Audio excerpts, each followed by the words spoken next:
વિદ્યાર્થી મિત્રો, આપણે છેલ્લે પાઠ જોયો હતો ત્યાંથી હવે આપણે આગળ વધીએ છીએ. આપણા પાઠનું નામ હતું ક્યાં નિરાશ હોવા જાય. હવે ત્યાંથી આપણે આગળ વધીએ છીએ. दोषों का पर्दाफाश करना बुरी बात नहीं है. बुराई यह मालूम होती है कि किसी के आचरण के गलत पक्ष को उद्घाटित करते समय उसमें रस लिया जाता है और दोषोद्घाटन को एकमात्र कर्तव्य मान लिया जाता है. बुराई में रस लेना बुरी बात है. अच्छाई को उतना ही रस लेकर उजागर न करना और भी बुरी बात है. सैकड़ों घटनाएं ऐसी घटती है जिन्हें उजागर करने से लोकचित्त में अच्छाई के प्रति अच्छी भावना जगती है. एक बार रेलवे स्टेशन पर टिकट लेते हुए गलती से मैंने 10 के बजाय 100 रुपये का नोट दिया और मैं जल्दी जल्दी गाड़ी में आकर बैठ गया. थोड़ी देर में टिकट बाबू उन दिनों के सेकंड क्लास के डिब्बे में हर आदमी का चेहरा पहचानता हुआ उपस्थित हुआ. उसने मुझे पहचान लिया और बड़ी विनम्रता के साथ मेरे हाथ में 90 रुपये रख दिए और बोला, यह बहुत गलती हो गई थी. आपने भी नहीं देखा, मैंने भी नहीं देखा. उनके चेहरे पर विचित्र संतोष की गरिमा थी. मैं चकित रह गया. कैसे कहूँ कि दुनिया में सच्चाई और ईमानदारी लुप्त हो गई है. वैसे अनेक अवांछित घटनाएं भी हुई है, परंतु यह एक घटना ठगी और वंचना की अनेक घटनाओं से अधिक शक्तिशाली थी. एक बार मित्रों, मैं बस यात्रा कर रहा था. मेरे साथ मेरी पत्नी और 3 बच्चे भी थे. बस में कुछ खराबी थी, रुक रुक कर चलती थी. गंतव्य से कोई 5 मील रहे पहले ही एक निर्जन सुनसान स्थान में बस ने जवाब दे दिया. रात के कोई 10 बजे होंगे. बस में यात्री घबरा गए. कंडक्टर ऊपर गया और एक साइकिल लेकर चलता बना. लोगों को संदेह हो गया कि हमें धोखा दिया जा सकता है. तो विद्यार्थी भी तो यहाँ पे बड़ी गौर करने की चीज़ है कि एक बार बस में यात्रा कर रहा था. मेरी पत्नी और 3 बच्चे भी थे.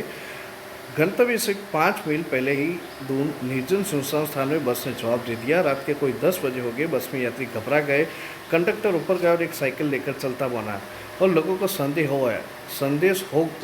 हो गया कि हमें धोखा दिया जा रहा है. कोई भी आदमी या कोई भी मनुष्य वहाँ पे हो तो उसे ऐसा ही लगता है कि हमें ठगा जा रहा है या संदेह की नज़र से ही दिखता है. बस में बैठे लोगों ने तरह तरह की बातें शुरू कर दी. किसी ने कहा यहाँ डकैती होती है. 2 दिन पहले इसी तरह एक बस को लूट लिया गया था.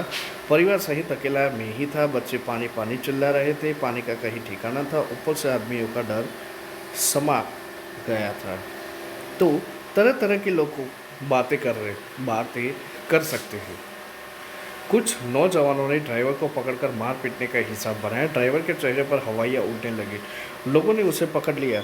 वह बड़े कातर ढंग से मेरी ओर देखने लगा और बोला, हम लोग बस का कोई उपाय कह रहे हैं, बचाइए, ये लोग मारेंगे. डर तो मेरे मन में भी था, पर उसकी कातर मुद्रा देखकर मैंने यात्रियों को समझाया कि मारना ठीक नहीं है. परंतु यात्री इतने घबरा गए कि वे मेरी बात सुनने को तैयार ही नहीं हुई. कहने लगे, इसकी बातों में मत आइए, धोखा दे रहा है. कंडक्टर को पहले ही डाकुओं के यहाँ भेज दिया है. मैं भी बहुत भयभीत था, पर ड्राइवर को किसी तरह मारपीट से बचाया.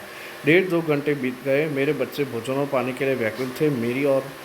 मेरी पत्नी की हालत बुरी थी. लोगों ने ड्राइवर को मारा तो नहीं, पर उसे बस से उतार कर एक जगह घेर कर रखा था. कोई भी दुर्घटना होती है तो पहले ड्राइवर को समाप्त कर देना उन्हें उचित जान पड़ा. ये गिड़गिड़ाने का कोई विशेष असर नहीं पड़ा. इसी समय क्या देखता हूँ कि एक खाली बस चली आ रही है और उस पर हमारा बस कंडक्टर भी बैठा हुआ है.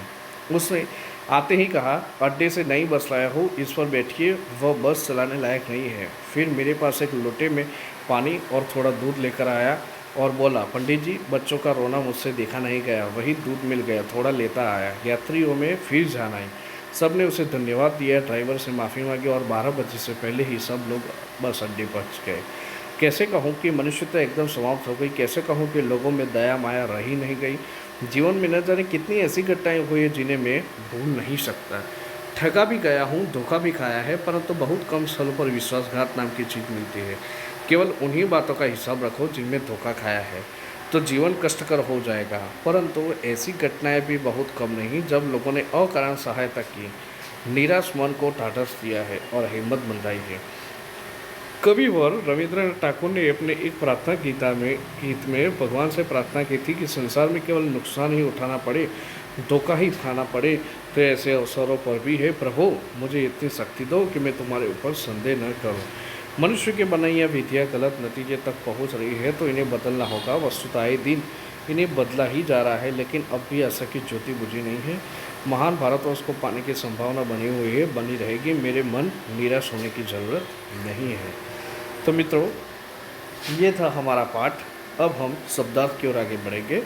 तो सबसे पहले शब्दार्थ में आता है तस्करी माने चोरी, मनीषी माने पंडित मेधावी, माहौल माने परिस्थिति, नीरी माने निराधार, फरेब माने धोखा, भीरू माने कायर, आलोडन माने मथना हिलोरना, निकृष्ट माने अधम और नीच, गुमराह भूला हुआ, पैमाना मापदंड, दकियानुसी पुराने ख्याल वाला, त्रुटि माने कमी गलती, कातर माने लाचार, मुहावरे मन बैठ जाना, उदास होना, मन मारना, फलना फूलना, समृद्ध होना, विकसित होना, पर्दाफाश करना, भेद खोलना, ज्योति बुझना, मरना, कातर ढंग से देखना, भयभीत होकर देखना।